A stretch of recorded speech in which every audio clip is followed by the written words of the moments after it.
संगत प्रेमाने बोला।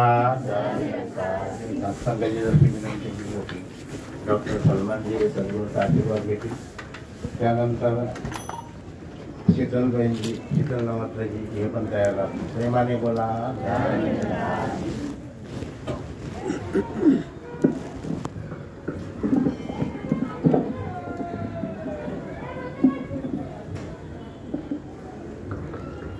साथ संगत बड़े प्यार से कहना,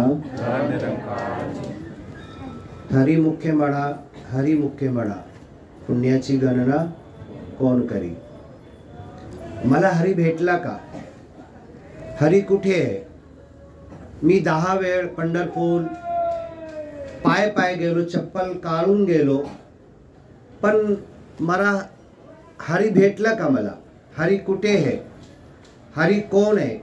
मी हरीचा जप कसा करूं? माता सुदीक्षा जी हमें सिमरन देते हैं, तू ही निरंकार मैं तेरी शरण हा मैनो बख्श लो।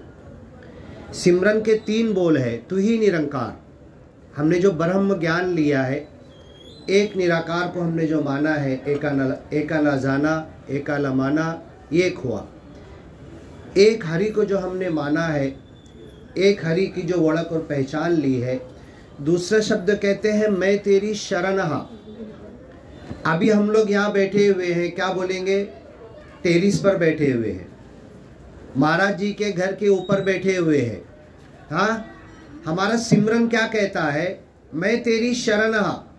माता सुदीक्षा जी का बहुत सारा विचार है, उसमें उन्होंने कहा है कि इस सिमरन के बोल शब्द नहीं है तो शब्द, तू ही निरंकार मैं तेरी शरण हा मैनो बख्श लो, ये मुंह से शब्द बोलते हैं, लेकिन माता जी क्या बोलना चाहते हैं कि ये मैं तेरी शरण हा, ए मालिक मैं तेरे कब्जे में हूँ, तेरे कुदरत में हूँ, तेरे ताबे में हूँ, तेरे हाथ में हूँ, तेरी पकड़ में हूँ, तेरी मुट्ठी में हूँ, तेरी शरण से मैं भाग के कहीं जा नहीं सकता। तो अगर मैं ये उत्तर दूं, कोई मुझसे पूछे कि सलमान भाई तुम कहाँ खड़े हो, मैं टेरिस पे खड़ा हूँ, ये महाराज जी के घर के ऊपर की टेरिस पर हम सत्संग कर रहे हैं, वहाँ पर बैठे हुए हैं। हमारा जो सिमरन का बोल है मैं तेरी शरण हा, इसके अनुसार ये उत्तर गलत है। हम टेरिस पे नहीं है, मैं कुर्सी पर खड़ा हूँ, मैं टेबल पर खड़ा हूँ, मैं रिक्शा में हूँ, मैं ट्रेन में हूँ, बस में हूँ। हमारा ब्रह्म ज्ञान कहता है मैं तेरी शरण हा का शब्द कहता है, ये उत्तर रॉन्ग है। मैं तो मालिक के शरण में हूँ। आप विचार करो, अभी समझ लो मैं यहाँ खड़ा हूँ, आप खड़े हुए हैं, तो कोई कहेगा कि घर पे खड़े हैं, टेरिस पे खड़े हैं, धरती पर खड़े हैं। धरती पर मेरे पैर का तलवा टच है, कितना भाग टच है मेरे बदन का? धरती के ऊपर मैं अगर खड़ा हूँ तो कितना भाग टच है? पैर का तलवा कितना आएगा? 2.5 बाय 5 इंच। मेरे बॉडी का 2.5 बाय 5 इंच पृथ्वी पर जमीन पर है, लेकिन ये बाजू से मुझे कौन सहारा दिए हुए है? इस बाजू से मुझे कौन सहारा दिए हुए है? इस बाजू से, ऊपर से, पीछे से मुझे कौन सहारा दिए हुए है? ये हमारा सिमरन बोलता है मैं तेरी शरण हा। ए मालिक, जब मैंने तेरा ज्ञान लिया तो अब ये जो मैं ये कि मैं पृथ्वी के सहारे हूँ, मैं टेबल पे खड़ा हूँ, मैं कुर्सी पर खड़ा हूँ, मैं तो रेलवे में हूँ, ये उत्तर रॉन्ग है। मैं तो तेरे शरण में हूँ, मैं तेरे कब्जे में हूँ, इसीलिए सिमरन करना है। और ये शब्द नहीं है। एक बच्चा है, माँ से बिछड़ गया है, बहुत रो रहा है, हर तरफ इधर उधर भाग रहा, बिस्किट दे रहे, चाय दे रहे, पानी दे रहे, खेलने के लिए उसका मनपसंद खिलौना दे रहे, लेकिन बच्चा रोएगा, चिल्लाएगा, माँ को ढूंढेगा। किसी बाई के हाथ में दे दे तो भी वो मुंह देखकर फिर माँ को ढूंढेगा। बस यही एग्जाम्पल है, यही उदाहरण है मैं तेरी शरण हा। जैसे ही बच्चे को माँ मिलेगी और बच्चे को उठाकर माँ की गोद में देंगे तो बच्चा साइलेंट हो जाएगा, रोएगा नहीं, चिल्लाएगा नहीं, फिर किसी खाने पीने की ज़रूरत नहीं। उसका साइलेंस, उसका चुप हो जाना, उसका खामोश हो जाना, उसका रोना रोक देना, ये बता रहा है कि वो सेफ्टी में आ गया।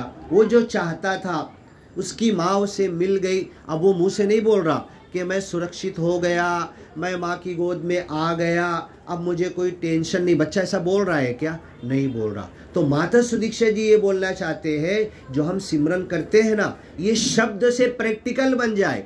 मैं तेरी शरण हा, ए मालिक मैं तेरे कब्जे में हूँ। सलमान भाई तुम कहाँ जा रहे? नासिक जा रहा। अकेले जा रहे? अकेले जा रहे? नहीं ना महाराज, मैं तो अकेला कभी रहता ही नहीं हूँ। वो पहले अकेला रहता था, पहले भी अकेला नहीं था मैं, ज्ञान लेने से पहले।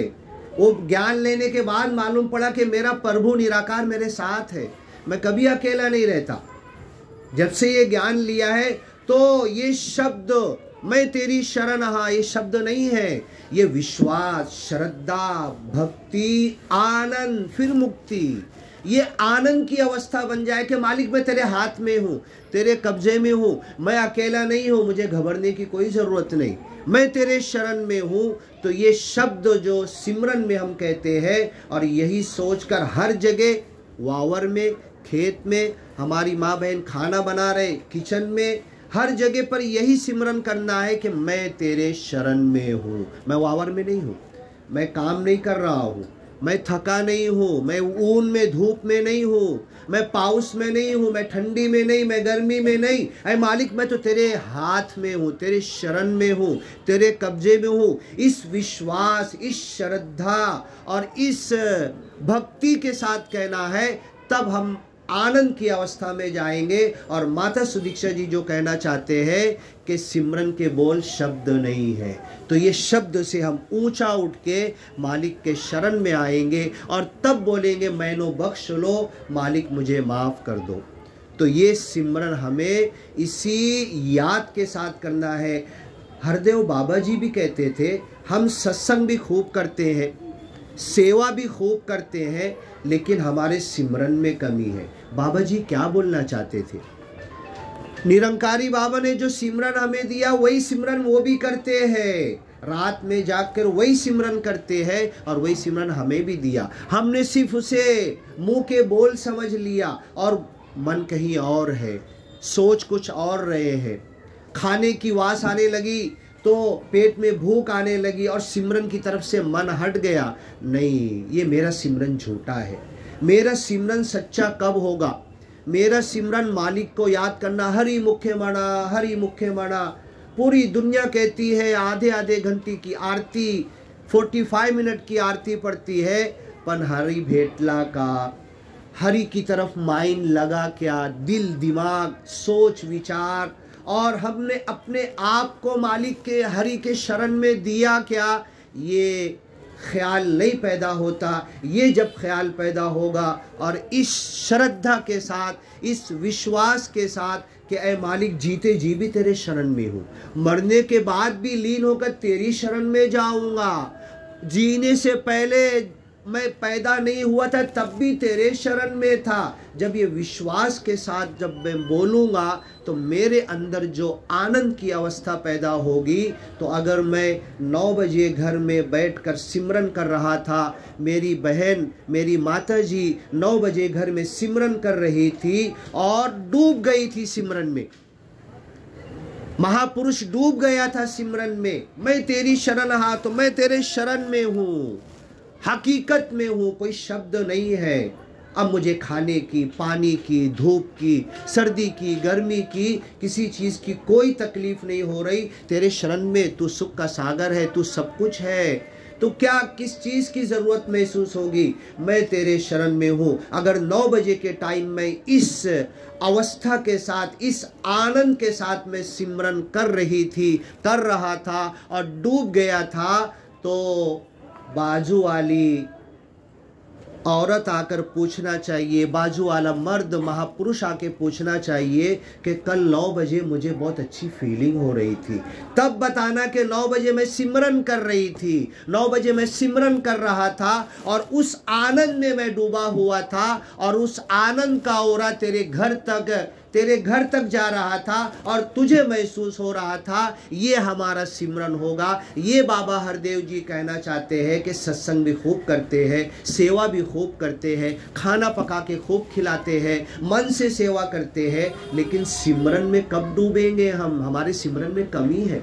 यही कमी है कि बाजू वाला आकर बोलना चाहिए कि कल उस टाइम मुझे बहुत अच्छी फीलिंग हो रही थी, तब बताना कि मैं सिमरन कर रही थी, सिमरन कर रहा था। फिर वो पूछेगा कौन सा सिमरन है, ये सिमरन कहाँ से सीखा है, किसने बताया है, कौन से ब्रह्म ज्ञान में दिया जाता है, तब उसे बताना और वो खींच कर ये ब्रह्म ज्ञान की तरफ आएगा। दास यही दुआ करता है, इस जग में मानव है जितने, सबके दिल की तमन्ना हो पूरी, सबको बना दे ज्ञानी ईमानी। दास तड़प कर दुआ कर रहा है, मेरी अरदास रहे ना अधूरी, सबको सिखा दे रूहानियत इंसानियत, दिलों से मिटा दे झगड़ा फसाद और हैवानियत। ऐ खुदा कह दे कुन फयकून, हर तरफ हो जाए सुकून ही सुकून। साथ संगत बड़े प्यार से कहना जी। साथ संगत जशी विनंती केली होती त्यांना वाचवायची, या सद्गुरूचा आशीर्वाद घेतील। त्यानंतर रोहित सद्गुरूचा आशीर्वाद घेतील, प्रेमाने बोल।